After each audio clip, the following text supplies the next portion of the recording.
Hello everybody and welcome to the Boxing Locker for another of my technique videos, and today I'm going to take you through my favourite boxing position. There's a number of reasons why I wanted to do this, but primarily because I think it is the best boxing position. It has a basis in history, has a basis in a lot of world champions using this kind of position and styling, and so I wanted to describe it to you, take through the benefits, each of the individual aspects of it, so that you guys get a better picture of why it is my favourite. Okay, so first and foremost, the stance needs to be fractionally wider than the shoulders. We don't want to be too wide, we don't want to be too low, we don't want to be too high, we don't want to be too narrow. Okay, so a little bit wider than the shoulders. Okay, if I was facing you, I want that back foot slightly offset, right? My back foot slightly offset. I don't want my feet fully bladed. I want that back foot slightly offset, right? Hips sink back slightly. Knees push forward slightly. Knees over toes, hips over heels, and now I'm in a nice stance.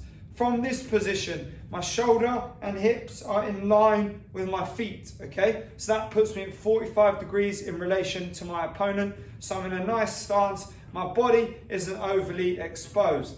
Then I put the right elbow in front of my side. I don't want to be here. I want it in front of my side, locked in here. That protects me from body shots, so I can cover up nice and tightly.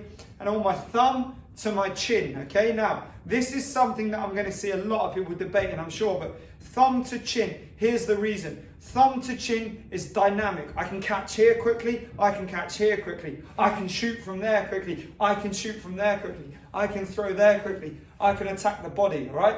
It gives me a lot of options to defend.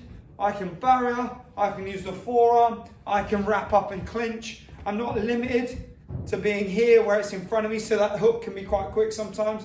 I'm not limited to here where it's in front, where it's to the side of me, so that jab can come through. I'm halfway between the two, occupying the space in front of my face, enabling me to defend, to counter, and to throw all of my punches from a nice relaxed position. Up here, the elbow lifts, it exposes the body, and I'm in a position that's quite heavy on the shoulder. It's going to weigh me down, it's going to tire me out over time. In here, I'm tucked in. It's quite a limiting position for the counter. I don't want to be too narrow with that. I want to be just off the shoulder here. So I go thumb to chin, thumb to chin. If you've got your glove, thumb to chin, boom, boom, nice and easy, boom, boom, whap.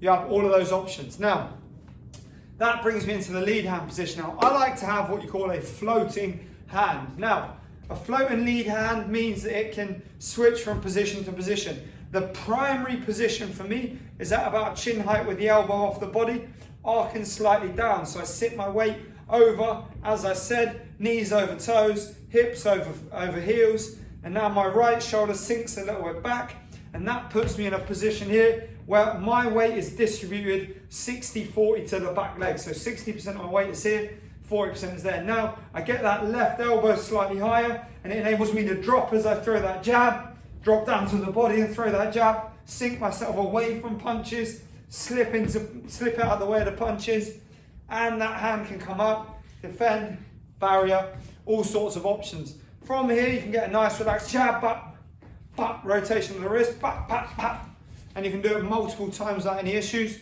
Also means from this position I can throw that hook, whoop, quick, somebody comes in, boom, I can throw the uppercut, whap, bap, bap, loads of options. If I switch over, boom, I can drop there, it stays nice and relaxed. There's not a lot of weight in the shoulder.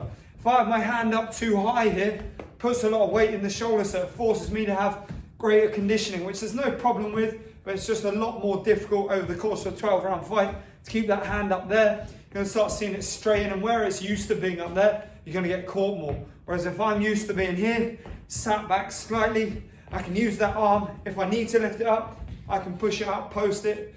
You have a whole number of options. The good thing as well is, in this position, I can easily drop into a shell position, use the shoulder, tuck in and use that defense. I can easily pull in, get them hands up. I can easily get that hand high and use it as a barrier, occupy the space, and I can wrap the arm around. If they manage to slip in, I drop the arm over them, wrap them up, tie them up, and throw my shots once I'm in there, or wait for the ref to say break. Okay, so that's my favorite position. So my back leg offset, back heel slightly raised, I should have mentioned that, back heel slightly raised, front foot heavy and flat, hips back, knees forward, so my weight is over my feet. Sit back onto that back leg with the back shoulder. Keep the hips central, just drop that back shoulder. Thumb of the rear hand to the chin, chin tucked nice and low, lead hand floating about chin height, not too high, about chin height with our elbow slightly raised, shoulders and hips in line with feet, and I'm in a nice position to do everything I want to do from there. I can float, I can move position, I can slip, I can tuck in and defend. You have a whole encyclopedia's worth of options there that you can go through, learn, perfect and practice. So there we have it, guys. That is my favorite boxing position. There's a number of reasons why that I've just been through.